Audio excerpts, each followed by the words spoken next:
Bahasa Indonesia ditetapkan menjadi bahasa resmi sidang UNESCO pada 20 November 2023 lalu. Pencapaian ini dinilai sebagai momentum internasionalisasi bahasa Indonesia di negara-negara lain, termasuk Australia. Para pejuang bahasa Indonesia dari dulu sampai sekarang tidak pernah putus semangat. Mereka tahu yang pada akhirnya akan ada hasil yang memuaskan dan membawa dan mengenaikan negara ke dunia. Guru-guru Republik Indonesia di Australia mengatakan, hal ini menjadi amunisi baru untuk mengatakan ke kepala sekolah, orang tua, ke siswa, bahawa bahasa Indonesia tidak dipelajari hanya kerana negara kita bertetangga, tetapi kerana bahasa Indonesia direkognis di dunia, maka sangat ketinggalan kalau siswa-siswa tidak belajar bahasa Indonesia dan budaya Indonesia. Capaian bahasa Indonesia sebagai bahasa resmi sidang umum UNESCO bertepatan dengan upaya pemerintah Australia mendorong warganya mempelajari bahasa-bahasa utama Asia. Salah satunya yakni bahasa Indonesia.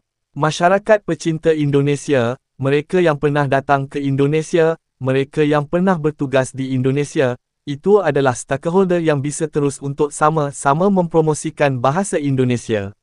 Australia-Indonesia Association di tiap negara bagian Australia juga bantu mendukung Adikbud Kemendikbudristek dalam internasionalisasi bahasa Indonesia. Sebelum bahasa Indonesia resmi di UNESCO, warga negara Australia sudah banyak yang pandai berbahasa Indonesia. Bahkan Perdana Menteri Australia dan Jeneralnya bertutur bahasa Indonesia dengan sangat bagus. Mereka berpidato menggunakan bahasa Indonesia bukan bahasa Melayu. Ladies and gentlemen, Indonesia adalah dan selalu akan menjadi salah satu mitra strategis paling penting bagi Australia. Namun, kita lebih daripada itu, kita juga adalah sahabat dan tetangga.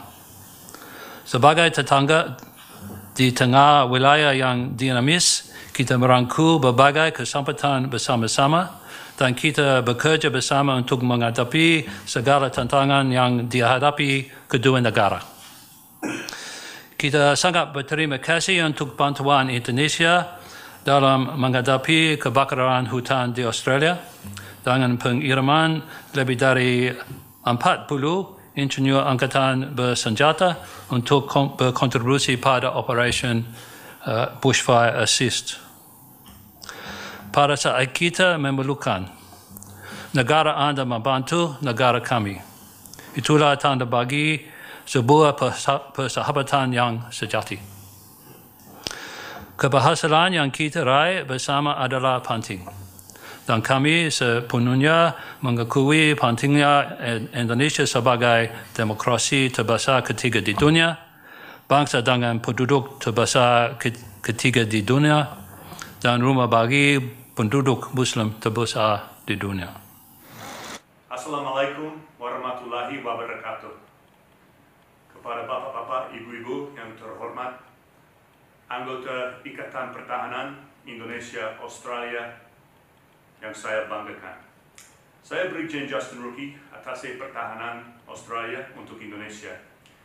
Pertama-tama, saya serta seluruh staf pertahanan berharap bapak-bapak, ibu-ibu, dan keluarga dalam keadaan sehat, aman, dan nyaman di rumah.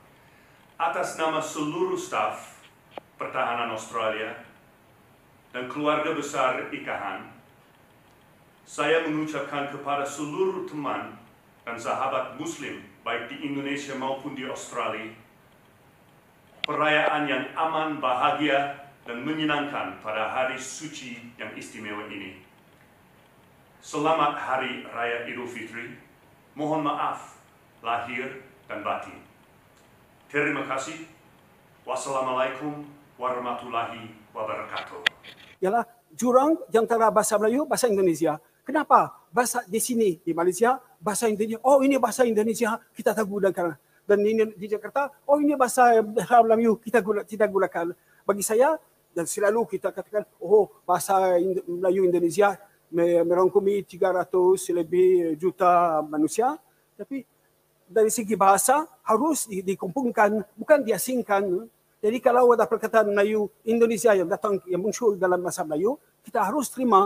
Misalnya kalau Kalau bahasa Melayu memang digabung, semua bahasa Melayu, versi Indonesia, versi Brunei, versi Malaysia digabungkan, mungkin bahasa Melayu akan menjadi lebih penting dari pandangan luar, dari segi luar. Kalau Doktor sendiri, potensi.